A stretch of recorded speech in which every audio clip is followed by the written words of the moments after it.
भाई बहुत बड़ी कृपा है श्याम बाबा की, सच में। मेरे ऊपर तो बहुत बड़ी कृपा है।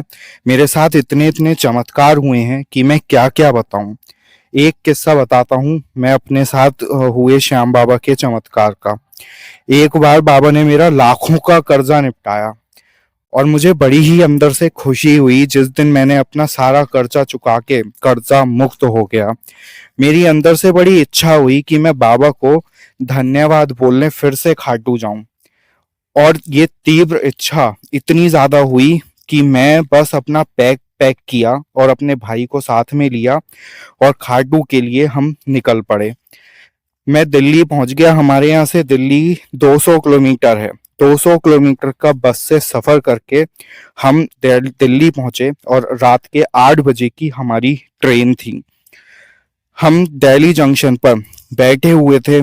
2-3 घंटे से हम ट्रेन का इंतजार कर रहे थे बैठे बैठे। ट्रेन आई और इतनी ज्यादा भीड़ ट्रेन में कि हम चाह कर भी ट्रेन में चढ़ ही नहीं पाए। जगह ही नहीं मिली, चढ़ने की भी जगह नहीं मिली। और हम देखते ही देखते वहां पर बैठे रह गए और ट्रेन हमारी नजरों के सामने से निकल गई। सोचो कैसा फील हो रहा होगा उस टाइम पे। 200 किलोमीटर का गर्मी में सफर करके हम दिल्ली रेलवे स्टेशन पर पहुंचे और ट्रेन आई और हमारी नज़रों के सामने से चली गई और हम खाटू उस दिन नहीं जा पाए। मेरा मन अंदर से बहुत ज़्यादा उदास था भाई, बहुत ज़्यादा उदास। मैं ये सोच रहा कि आज हमसे कौन सी ऐसी बड़ी गलती हो गई कि बाबा के इतने नज़दीक आकर भी हम ट्रेन में नहीं चढ़ पाए। ट्रेन हमारे सामने से चली गई और ये बात मेरे मन में बैठ गई और मुझे अंदर से खाए जा रही थी कि आखिर ऐसी कौन सी गलती हो गई हमसे। मैंने बहुत सारी बसेस चेक करी कि कोई बस मिल जाए, जयपुर की मिल जाए, रिंगस की मिल जाए तो हम बस से ही चले जाएंगे। लेकिन उस वक्त कोई भी बस अवेलेबल नहीं थी, किसी में भी कोई भी सीट खाली नहीं। और मजबूरन हमें दिल्ली से अपने घर वापस लौट के आना पड़ा। घर आकर मैंने ये बात घर वालों को बताई। तब घर वाले बस यही बोले कि देखो, जो होता है अच्छे के लिए होता है। इसमें भी बाबा की कोई ना कोई मर्जी जरूर होगी कि तुम खाटू नहीं जा पाए। अब परेशान मत हो, जब बुलावा आएगा तब अपने आप चले जाओगे। भाई साहब, 1 महीना बीता, मुश्किल से 1 महीना। और 1 महीने के अंदर अंदर मैंने अपनी खुद की गाड़ी ले ली, जिसका कोई भी प्लान नहीं था दूर दूर तक।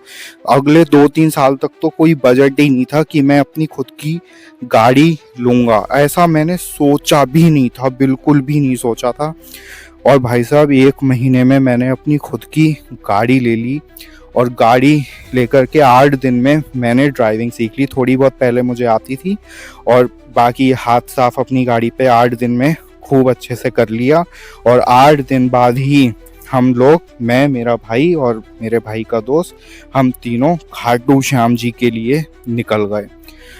और भाई तोरण द्वार के नीचे खड़े होकर मेरे आंसू नहीं रुक रहे थे। मैंने कहा बाबा, उस दिन समझ में नहीं आया था, लेकिन आज समझ आ गया कि उस दिन आपने हमें वापस क्यों भेजा था।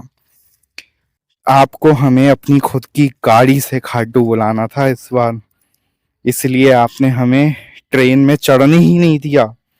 और आज हम अपनी खुद की गाड़ी से आपके दरबार में आए हैं। बहुत बड़ी कृपा है बाबा की, बहुत बड़ी। जब उसकी मोर छड़ी घूमती है ना, तो पता नहीं क्या क्या चमत्कार हो जाते हैं। जो ना सोचा हो वो भी हो जाता है। जिस टाइम पर हमारे साथ कुछ गलत हो रहा होता है, उस समय हमें लगता है कि ये क्या हो रहा है, बाबा ऐसा क्यों कर रहे हैं। हम इतनी पूजा करते हैं, इतनी आराधना करते हैं बाबा की, तब भी हमारे साथ गलत हो रहा है। लेकिन बाद में हमें समझ आता है कि आखिर उस वक्त ऐसा हुआ था तो क्यों हुआ था। और अच्छा हुआ कि उस वक्त हमारे साथ गलत हुआ था, जिसकी वजह से आज हमारी जिंदगी में खुशियां ही खुशियां हैं। बोलो जय श्री श्याम।